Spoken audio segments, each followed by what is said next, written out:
Good afternoon. I'm Lori Matson, President and CEO of the Tri-City Regional Chamber. Thank you for joining us today for the November virtual luncheon. Today's guest speaker is Dr. John Lynch from the University of Washington School of Medicine COVID-19 Critical Response Team. Dr. Lynch's presentation titled COVID-19, Is There an End in Sight? Will detail the history of COVID-19, how the Tri-Cities pandemic numbers measure up statewide, and what our path forward looks like. Before we get to Dr. Lynch's presentation, I'd like to provide you with an update on the Chamber's current COVID-19 response activities. The Chamber is currently partnering with Franklin County to offer the Franklin County Rapid Response Business Grants. Franklin County Commissioners designated $600,000 for the Chamber to distribute to businesses and nonprofits in Franklin County that have been adversely affected by COVID-19. To date, we've distributed nearly $500,000 to 41 Franklin County businesses. The applications close this Friday, November 20th. In addition to the grants, the Chamber continues to maintain the COVID-19 resource guide with up-to-date information for businesses, as well as the Rapid Response phone line, a free resource for business owners to obtain one-on-one help. Please visit tricityregionalchamber.com for this information and much more. Though the local business community has been hit hard by their health crisis, we're pleased that businesses are still joining and engaging in our organization for the first time. I have the pleasure of welcoming the Chamber's newest members. Indoor View, Black Start LLC, Bank of America, Wave Design Group, and Burt Day Consulting. Thank you so much for joining the Chamber. We look forward to working with you. The final piece of the Chamber business is to announce our November Member of the Month. Since May, many of you know, the Chamber's Awards and Recognition Committee has chosen to recognize businesses that have positively impacted our community during this trying time. I'm pleased to announce that the committee has chosen STCU as the November Member of the Month. STCU established their presence and joined the Regional Chamber in 2008, prior to even opening their first branch. They are dedicated to giving back to the community by sponsoring local events, programs, and other initiatives. STCU has been partnering with us as the premier sponsor of Ask the Experts, a free webinar series for business owners to stay informed on important issues during the COVID-19 pandemic. Last month, in honor of Support Your Local Chamber of Commerce Day, did you even know there was a day? STCU did. They made a generous donation to the Regional Chamber by doubling their 2020 membership dues. Congratulations to the team at STCU, and thank you so much for your continued support. The sponsor of today's luncheon is Premera Blue Cross. Premera's VP of Eastern Washington, David Condon, prepared a short video for our audience today. Premera Blue Cross is in your corner, wherever it may be. We're there for you across the country and in the upper corner of the map, a place we've called home for more than 85 years. We're at the corner of hustle and bustle, providing health plans for some of the region's most innovative companies that now span the globe. We're also in the corners of places that aren't measured by size to ensure rural and remote communities are well cared for too. We're there when life gets turned upside down. And for the not quite emergencies at 1 a.m. on a Tuesday, we're also at the corner of real life and virtual care, so a doctor can always see you now. We're in your corner for the bumps in the road and the long roads ahead, partnering with cancer centers to have Premera people on site to offer guidance and support. We're in your corner the exact moment you need us. And when a whole community's in need, investing millions to fund mental health services and fight homelessness. And we're helping provide free behavioral health services to pre-kindergarten children in low-income families.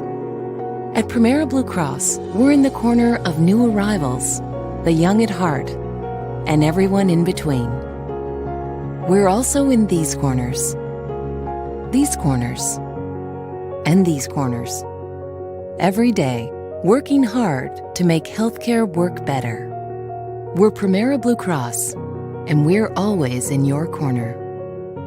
Premera is in your corner, and in my role as the Vice President for Eastern Washington, with my 753 colleagues right here in Eastern Washington, is to be your connection to Premera.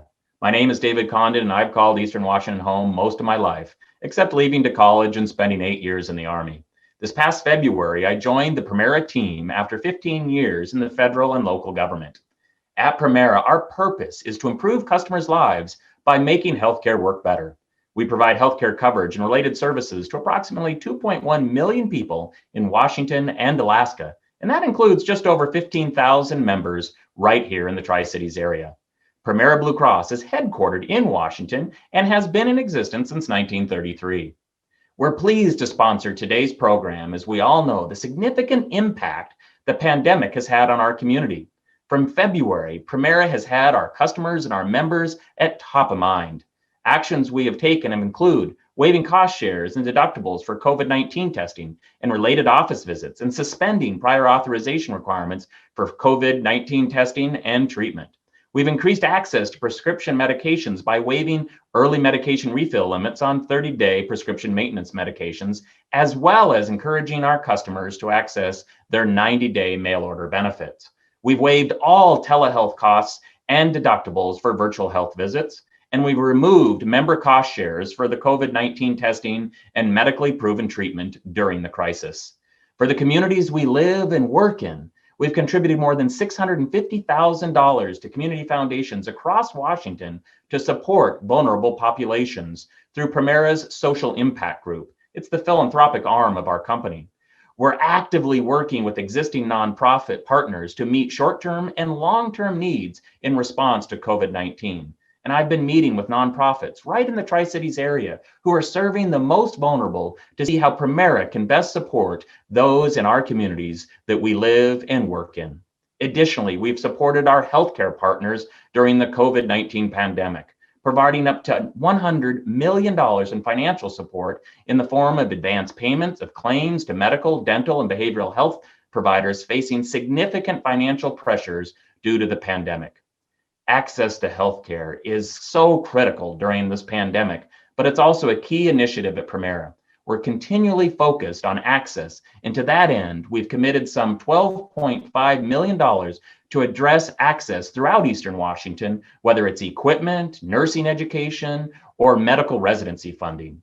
With my colleagues at Premera, we're committed to being in every corner of the state and partner with you right here in the Tri-Cities. And we're pleased to sponsor today's program and hope the information provided will help you in your business planning in the year to come. Thank you, David and Premera Blue Cross for sponsoring our luncheon. And also thanks for that great message and the reminder of all the things you're doing to help our community and all the communities throughout the state. Before moving on with the program, I'd like to take a moment to thank all our veterans and active duty military personnel watching today. As you all know, Veterans Day was last Wednesday. In a typical year with a typical November luncheon, the Chamber would ask our veterans to stand so we could recognize and thank them for their service. Well, 2020 is anything but typical. So although we aren't gathering today to recognize you, your service is very much appreciated. So thank you so much. So here today to introduce our guest speaker is the chair of the Tri-City Regional Chamber's Board of Directors, Chris Rivard. Hi, Chris. You're muted. Oops. All right. There we go. Hi, Laurie, and hello to everybody watching. Now it's time. I think when we initially planned this luncheon, none of us saw forward that we would be spiking cases and that we would be kind of moving backwards for a bit. None of us hoped that we'd be here, but that just makes this session, I think, all the more relevant. So with that, let me introduce today's guest speaker, Dr. John Lynch. Dr. Lynch is a board-certified physician and medical director of Harborview's infection control, antibiotic stewardship, and employee health programs. Dr. Lynch is also a University of Washington Associate Professor of Medicine in Allergy and Infectious Diseases and currently serves as the head of the UW Medicine COVID-19 response team. Dr. Lynch earned his MD and MPH from the University of Washington. He conducts research on healthcare-associated infections. He is active in statewide and national initiatives to prevent healthcare-associated infections and the development of drug-resistant bacteria.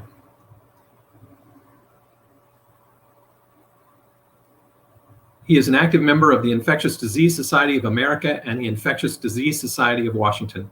Please help me welcome Dr. John Lynch. Thanks so much, Chris. I appreciate the invitation. With all of that, I'm going to get right into it. I was asked to talk about COVID-19 in Washington State, and particularly how it is impacting the Tri-Cities area, as well as looking forward. So I'm going to get rolling here on my slides, and I hope this works out the way it's supposed to. Austin, should I just make them share my full-size slides? Make sure this works. There we go. Is that working?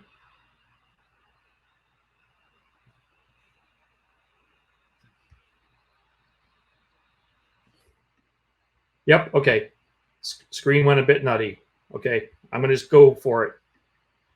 So COVID-19, is there an end in sight? This is the key question. And I think we have to see where we are to think about where we are going. So the topics for today are a little COVID-19 history, a review of epidemiology and a forecast for the future. I'm going to talk a bit about vaccines, as well as the future and about where we could be going. I'm not going to cover much about testing or contact tracing, although I'm happy to cover those in the questions if necessary. I've been working on this, as I'll talk about in here in a minute, for a long time, really since things started, and we can't possibly fit everything into today's discussion. So with that, brief personal perspective. So I, as an infectious disease doctor, someone who works at Harborview Medical Center in Seattle and is responsible for keeping both patients and healthcare workers safe from lots of things, including infectious diseases. I've been paying attention to this particular outbreak since the first report of an outbreak of pneumonia in Wuhan in December of 2019. When we had the first diagnosis in Western Washington of a case in Everett, we've been working on responding to exposed individuals. Public Health reached out to Harborview, where I'm based, to reinvigorate our home assessment team, which is something we built back in the West African Ebola outbreak as a way to evaluate and test people while they're in their homes. It didn't really work for that situation, but we had it sort of on the shelf and been in training for it. And Public Health South King County reached out to our team to start doing these for the 60 or 70 folks who are exposed to that first individual in Western Washington. And that really took off at the end of January, soon after that first diagnosis, carried through February, expanded out to people who are traveling back from affected areas in China and then Asia and then other parts of the world. And so we were pretty busy really since January. So I'm entering my, I guess, 11th month of responding to this. We spent a lot of time in February building protocols around our system. And then in late February, we got involved with retesting that first known community acquired case, a high schooler in North Seattle area. A travel associated case that I saw in the last week of February, who had come from the outbreak in South Korea, who looked all the world like a flu case and was one of the first people tested here in Washington State with a travel associated infection. And then unfortunately in that last weekend, the Life Center outbreak in Kirkland. During that, all those events sort of cascading over the course of several days, we also learned in my own facility that we had our first described death and healthcare worker exposure at Harborview in a patient who had been in our hospital from the week before, who had come from the Kirkland facility.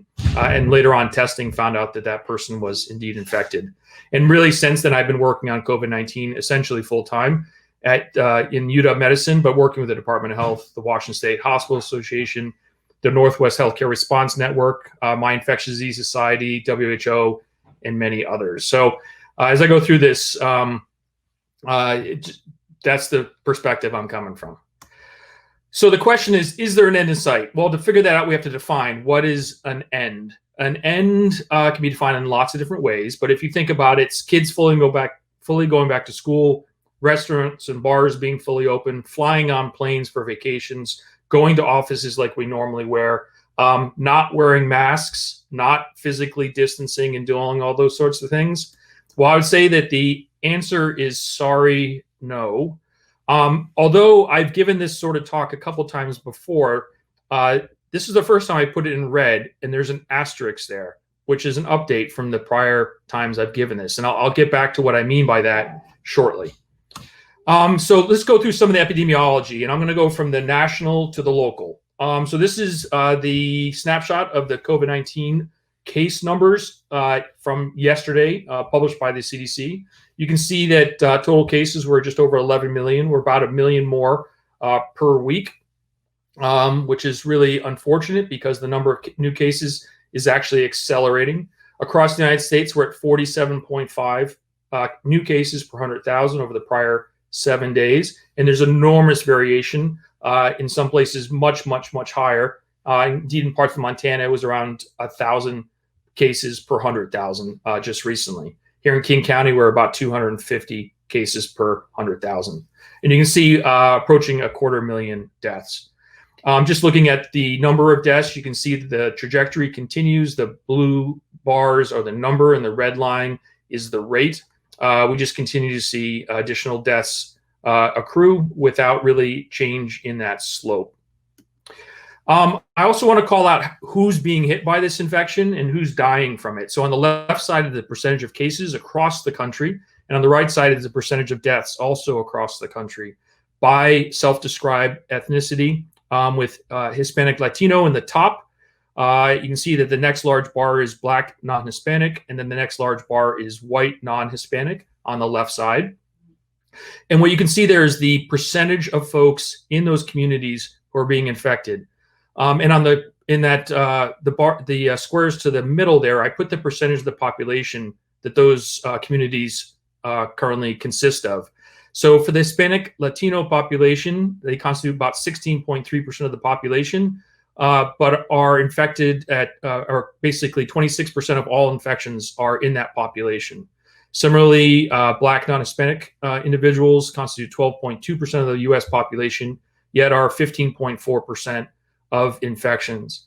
And then the white non-Hispanic population in the United States is about 64%, but are constitute 50% of all infections. And these are being borne out in the deaths.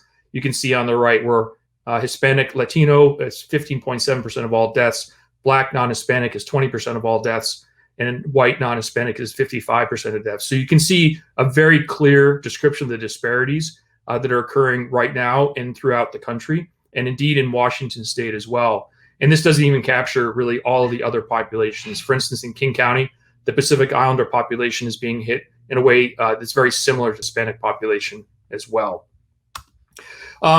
Folks always want to know about age group distribution. So on the left is cases and on the right is deaths.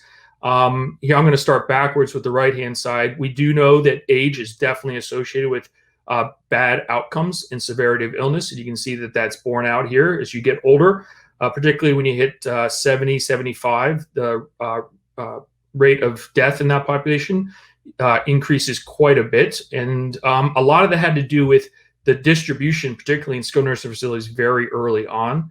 But there are no ages that are spared right here. On the left-hand side, you can see that this is the distribution of cases by age group right now. And you can see that the vast majority of new cases are in a variety of age groups, ranging from basically 20 to 70, really all throughout all adults for the most part. So looking at Washington state, you can see that the numbers have increased dramatically compared to what we were looking at even a few weeks ago. I'll just let people know that when we look at these gray boxes, those are incomplete data. So it takes a bit of time to get in all the results. And so I suspect that that line is going to be even steeper as we go forward. When we look at the impact of these cases, we're seeing it most acutely in folks showing up in hospitals for care. This underestimates the number of people ending up in the emergency department or in clinics. These are counts, new admissions per day, not absolute number of folks in the hospitals, but new admissions per day. And again, those gray bars are incomplete. And so when we look across the state, we're seeing a very large number of people requiring admissions to acute care and ICUs in Washington state. And I can tell you that this is stressing the hospital system already. And as we look at what's going to be, the way the directions the numbers are going now, it's going to be a serious challenge going forward. I'm going to just show a quick snapshot of the cases in some of the local counties. You can see here, again, the gray bars are incomplete data, but you can see that the rate really took a big jump here in November in Benton County after a period of some stabilization with a slow trend upward after the summer surge. If we look in Franklin County, a larger summer surge, period of stabilization, but then a real slow trend upward, as you can see across time. And again, gray bars, incomplete data. And then Yakima County, which has been really interesting because they've really responded really well to the summer surge, got their numbers down pretty low and were stable for a long time. But just this week, you can see that the numbers have started to increase in that area as well. And when you add up Benton, Franklin, and Yakima County admissions, you can see that there is a slight signal there of new admissions being reported. But I would say this is really way behind because we are getting messages from our colleagues in healthcare in Benton and Franklin counties and other hospitals that get transfers from those sites, that they are definitely seeing a big increase in patients in those facilities. Okay, so that's epidemiology. What is making me still say no? I should have put the asterisks here as well. So this is a snapshot of what's called the effective reproductive number that's produced by the Institute for Disease Modeling in Bellevue, Washington. And it's basically what it tells us is that on average, how many new infections occur as the result of an infected person. So if I have COVID-19, how many people will I infect? So on average, you can look across the population. If that number is 1, that means if I'm infected, I infect on average 1 other person. And that's going to keep the epidemic, stable in terms of the absolute numbers. If we can get that number below 1, that means that for every 1 infected person, on average, they infect less than 1 other person, we will see the numbers go down. And so our goal is really to get that effective reproductive number down below 1. You can see we fluctuated around this quite a bit, both in Eastern and Western Washington. But you can see quite clearly in both regions of our state that effective reproductive number is going up, and it's going up above 1, which means that as long as that trajectory continues or gets worse, the epidemic will continue to expand in Washington state and can potentially even accelerate if that number gets much higher. When we look across Washington state, this is from the Institute for Health Metrics and Evaluation and the forecast. So we know the effective reproductive number is going up, is well above 1. So we're looking at continued expansion of cases, which ultimately leads to hospitalizations, as I showed in the Washington state data, is that we're really at the beginning of what is forecasted. So these 3 lines represent 3 different scenarios. With the green line is basically 95% masking, and the governor rolling back activities, as was done over the weekend. The purple line is 50% masking, or I should say what we're doing right now, sort of standard masking at less than 95% and a rollback. And then the red line is if we had this same level of masking and the governor didn't do any rollbacks. And so you can see that we're on a trajectory that is probably somewhere between green and purple. But the most important thing here is a trajectory upwards that is now currently thought to peak probably sometime in late January, early February. So we've got a long road ahead of us unless additional actions are taken. And when we see number of new cases, ultimately the lagging indicator, right? We see hospitalizations first, usually takes a couple of weeks. And then a couple of weeks after that is when we start seeing people die from COVID-19. And so you can see that trend also will continue upward at a rate that is higher than we've seen before.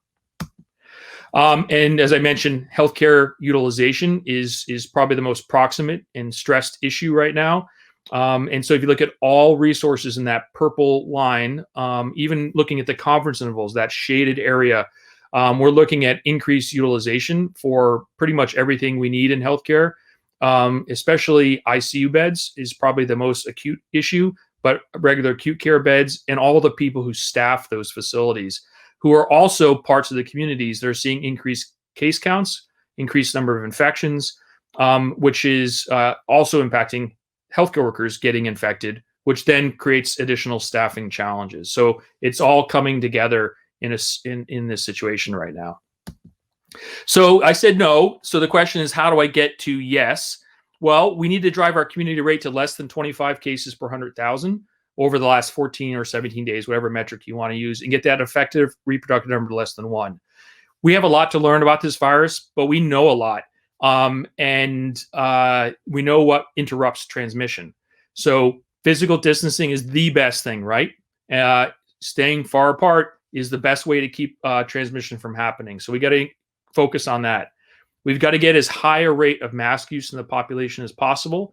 And that prevents both transmission, if we are infected and maybe are asymptomatic or pre-symptomatic, it prevents transmission, but also prevents acquisition. So if both people are wearing masks, it's that much better. Staying home when we're ill, right? That's part of the physical distancing thing. Having easy access to testing with short turnaround times is really important too, so people can take actions based on their test results. We got to maximize safe workplaces through distancing, masking, and great ventilation. We need effective and resourced contact tracing by our public health colleagues. We need to support people who are ill, who cannot leave their homes and have risk factors for COVID-19 progression, right? These are really, really, really important things. But ultimately, probably the most powerful tool we're going to have, and based on the recent media reports, is vaccination. So the idea is, how do we get to our herd immunity using vaccination as a way to stop transmission? So I'm going to talk briefly about vaccination. So you think you've seen a few things in the media recently. We now are looking at 2 potential products, both a Pfizer product and a Moderna product, that are both mRNA vaccines. Those mRNAs segments basically produce spike protein. And this is the coronavirus on the left. And you can see those red sort of things sticking out. Those are the spike proteins, which I'll describe in a little bit more here. They're basically the thing that our immune system can recognize really easily and are responsible for allowing the virus to enter into cells. And I'll show an illustration of that in a moment. So here's on the left side is a coronavirus, this purplish thing. And there's that spike protein, this sort of pyramid shape or triangle shaped series of proteins. And what these do is bind to that cell on the right side, the human epithelial cell, that has this receptor, an ACE2 receptor. You may have heard about that in the media too. So that virus needs to use the spike protein to bind to our cells to get into it and replicate and cause disease. And you can see this is sort of just a schematic of what it looks like when that spike protein binds that ACE2 receptor and then leads to basically uptake in the human cell and then replication and on you go. What antibodies do, and this is what happens when we're infected, right? We develop antibodies and other mechanisms of immunity that fight off the virus and prevent it from replicating and infecting our cells. But antibodies are one of the key ones. And you can see in the purplish green sort of trimers there, those 3-part proteins can bind to that spike protein and prevent now binding of the spike protein to us, to our cells. And that's the goal of giving someone a vaccine, is that by giving a vaccine, we generate these antibody responses that then can interfere with human infection, which is fantastic. And this is actually how many of our vaccines work. Right now, there are a large number of vaccines in trial. If you guys are interested in following where this is, the New York Times has a very, very good coronavirus tracker. You can see that right now, worldwide, there are no vaccines that are approved for full use. There are 6 in limited use and 12 in phase 3. And phase 1, 2, 3 are the research period, the sort of the research stages for doing vaccine studies. And I'll go through these as we talk about it. So right now, the ones that are in kind of this limited use are for the most part Chinese products and one Russian product that are being distributed in very specific populations, for instance, the military. And they are different types. So 3 of them are basically what are called inactivated virus vaccines. So they take the SARS-CoV-2 virus and they inactivate it, usually chemically or some other mechanism so it can't replicate. And then they take it, and that has that spike protein in it, and they inject it. And again, we use this for some of our vaccines now. 2 of the other ones use this adenovirus. So it's basically a cold virus that's attenuated. And then they put the spike protein gene in that adenovirus, and then they inject it. You get some replications of the adenovirus, and then we see the spike protein, and we develop an immune response, which is also great. But these are all outside of our country. We don't have good phase 3 studies on them in terms of effectiveness or safety.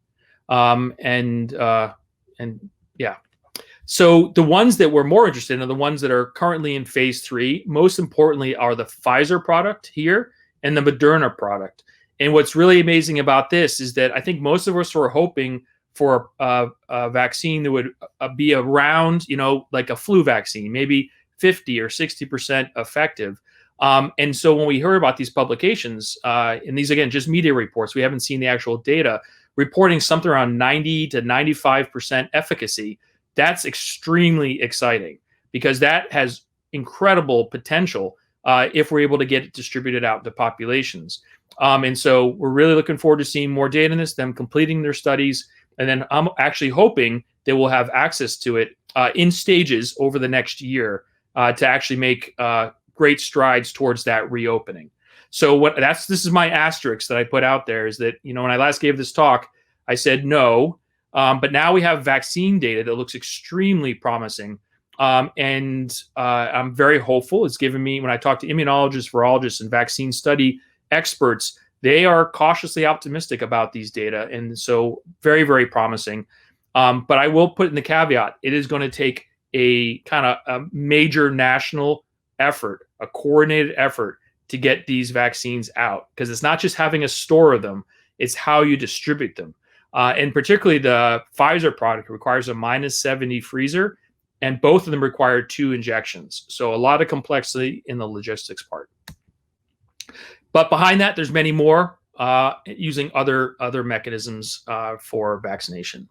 So I'm going to make just a quick comment here on the development of population immunity, also referred to as herd immunity, as by exposure as a strategy in the end of the COVID-19 pandemic. This is a terrible idea. If we allow COVID-19 to transmit unchecked, we will put people in hospitals, we will overwhelm the healthcare system, and people will die at numbers that we have not experienced in the United States, probably in the last century. So the idea that some folks have put forward to allow herd immunity to progress and that we can somehow cohort out our off high-risk individuals doesn't work. And that's been demonstrated over and over and over again. So a vaccine is really the key here. And all these things we're doing in the middle around masking and distancing, staying home or sick, testing, and so forth are things to buy time until we get access to those products. There are a lot of challenges. They're very expensive. We need them quickly. And so getting these up to speed is tricky. The good thing is those mRNA vaccines are much easier to produce. We need to think about prioritization of groups to be vaccinated. The National Academy of Medicine has put together a really nice framework for the stages of vaccination, with healthcare workers and very high-risk individuals being prioritized, and then like teachers and so forth following. We do have to deal with a national issue in the United States around vaccine hesitancy. Some of this, it's really a very heterogeneous group of people, ranging from parents who are just worried about their kids to very, very legitimate concerns about the history and ongoing impacts of racism, structural racism in medicine in the United States, particularly on Black people, Indigenous people, and people of color who have justifiable concerns about a new medical product, as well as this just more general trend towards vaccine hesitancy for reasons that remain unclear. So there's also other things: refrigeration, 1 versus 2 doses. What's it going to be like when we have 3 or 4 or 5 vaccine products, and how long do they actually last in terms of immunity? All things we need to still figure out. Therapeutics, some good data, not awesome. I don't think there's any, home runs here. We're still using remdesivir. It does have good effect, but it's not great. Dexamethasone is a steroid, which is given pretty routinely now for critically ill patients, which does appear to have some benefit. The hope behind convalescent plasma hasn't really borne out. This is the infusion of plasma from an infected person into an uninfected person. And then the monoclonal antibodies that we've heard a lot about. Honestly, the data isn't that great. It shows a decrease in viral load, maybe a decrease in people going to hospitalization, but it's very complicated. It takes if you bring people who are outpatients in for infusions, they're obviously infected, so you need to do it in a healthcare setting, away from people who are uninfected, and it takes hours to do the infusion, so pretty tricky. So as we getting closer to the end, I'm just going to talk a little bit about the future. And we all kind of familiar with COVID time and feeling it very differently.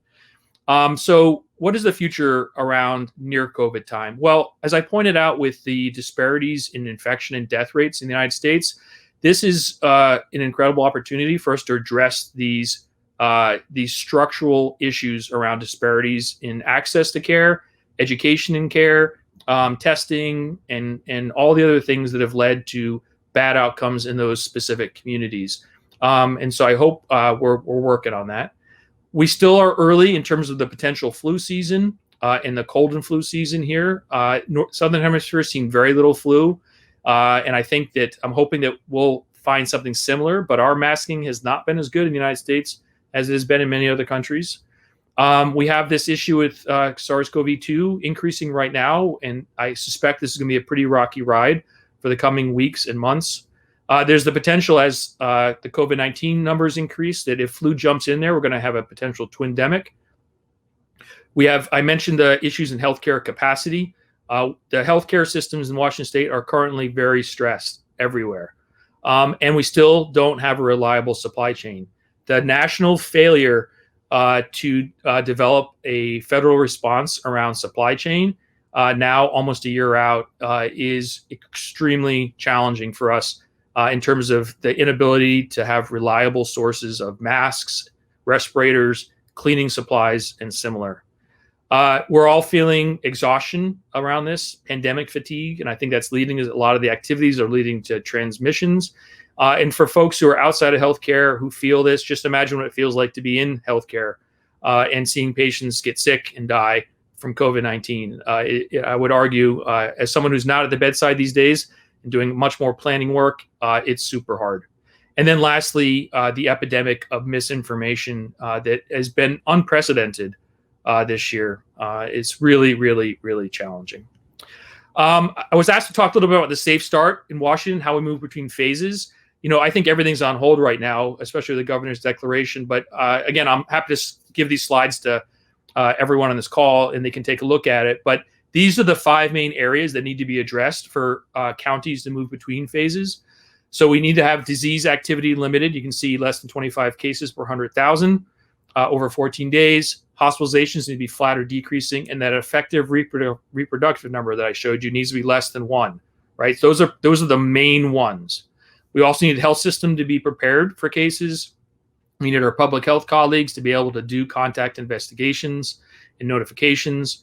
We need to have our high-risk populations safe and sound, particularly skilled nursing facilities. And we use that. The metric there is outbreaks, which are still ongoing in Washington State. And then we need people to have access to testing. And so you can see there are numbers for each one of these 5 key areas that if those numbers attain their goal, and I forget, it's over 2 weeks or so, then counties are able to progress through the phases. So anything we can do to get our counties, our communities, on deck and in support of these goals, the faster we'll be able to move forward. Just for the sake of time, and I'm not going to spend a lot of time on this, or really any time, but the thing is as I mentioned, we know what works to prevent COVID-19 transmission, and it's not any one thing. This is like airlines do, the Swiss cheese pandemic defense. This is developed by a guy named Ian McKay. He's a virologist from Australia. And there's a group of personal responsibilities, and there's a group of shared responsibilities that help prevent us from getting COVID-19 and letting it transmit in our community. It is no one thing. Masks by themselves are not sufficient. Ventilation by itself is not sufficient. Distancing by itself isn't sufficient. It's all of these things together that are the most powerful way to prevent transmission. And we need to be engaged as individuals and as communities in using as many of these as possible. For COVID time, as I mentioned, next year is going to be all about vaccine distribution uptake. It's going to take a long time. It's going to take a lot of effort.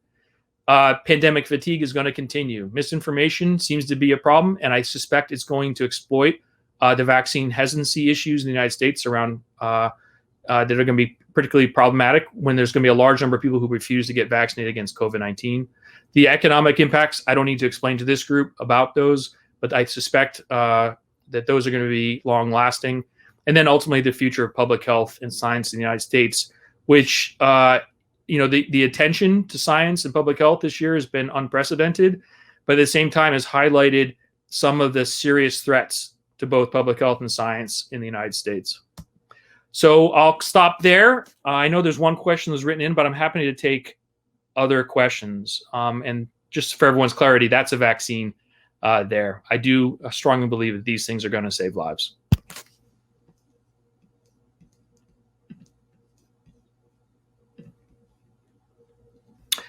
Okay, so I'm going to go ahead and answer a question. You see stop screen? There we go. So I think you can see me. I had to move to my basement closer to my modem. So I know one question that came in, it was about whether the viral load is going down, I think was the question. And no, there's no evidence that people's severity of illness is changing over time. It's just a question of capturing everyone across the spectrum of infection and across the spectrum of disease. But there's no data that supports that viral loads within individuals are changing or that the virus is mutating in a way that is meaningful. Okay, so I have a question here from Zach. The FDA recently approved bamlanivimab from Eli Lilly. The federal government has ordered 1.3 million doses for distribution. Do you feel that the approval of this and other new pharmaceuticals like it will play a role in keeping lockdown shorter and deaths lower? Unfortunately, no. So this EUA, I would argue that our EUA process there's some problems with it. The data for this particular monoclonal is not consistent with how we would approve prior drugs like this. And so it is a possible tool, but I would say that the data that's out there for this drug is not sufficient to impact the pandemic or change lockdowns. If the mortality rate and hospitalization is not significantly different than the regular flu or hospital influenza, but how does that really justify locking down the whole world rather than letting herd immunity occur like it does every year? So this is a two-part. So I'll say the first thing is that I disagree with the word lockdown. And I think what we are really talking about is a dial of activities across a very large spectrum of activities. And so it's not shutting down or not shutting down, right? It's about certain things that need to be restricted in order to support that sort of Swiss cheese model across the population. And in terms of the mortality rate and hospitalizations is not significant in the regular flu or influenza A. So I would say that the mortality rate is definitely different and the hospitalization is significantly different. And we're seeing that right now. If you look across Washington State, we're seeing a huge number of not only new cases, but hospitalizations. And we're seeing this in the death rate across the United States. This is very different than influenza. I've been doing this now for 11 years as someone who runs the employee health program and influenza response in UW Medicine and Harborview, and has been working on COVID-19. This is a very, very different virus, and the mortality rate is different than influenza. Typically at Harborview, we see a handful of people who die from influenza per year. I've had people dying from SARS-CoV-2 since the week before the outbreak was declared in Washington State. And it happens all the time. These people get very, very sick in our ICUs. They stay there for a very long period of time. And it's across the age spectrum. I will also mention that I talked to colleagues who do intensive care at Seattle Children's Hospital, and they have children of every age group in the ICU with COVID-19 right now, which is very different than influenza. So right now in UW Medicine, we have just over 70 people with COVID-19. As of this morning, last week we had around maybe 50. The week before that we had 40. The week before that we had probably 20. So that's what's changing rapidly. We also see that the impact in skilled nursing facilities is highly lethal. We all know what happened in Kirkland. This has been replicated in many other places. And when you look at what's happening in Iowa, North Dakota, South Dakota, parts of Michigan, right? They're running out of beds. With influenza seasons, we never in the United States had to get cold lockers, trucks brought to hospitals to deal with the bodies. And that's happening in multiple places in the United States right now. So hopefully that answered that question. Other questions though?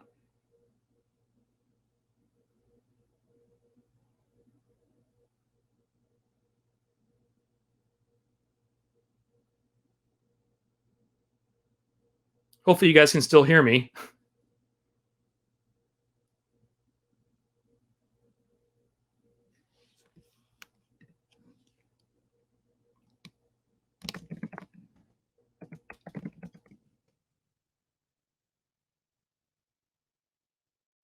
I see. I have to scroll down.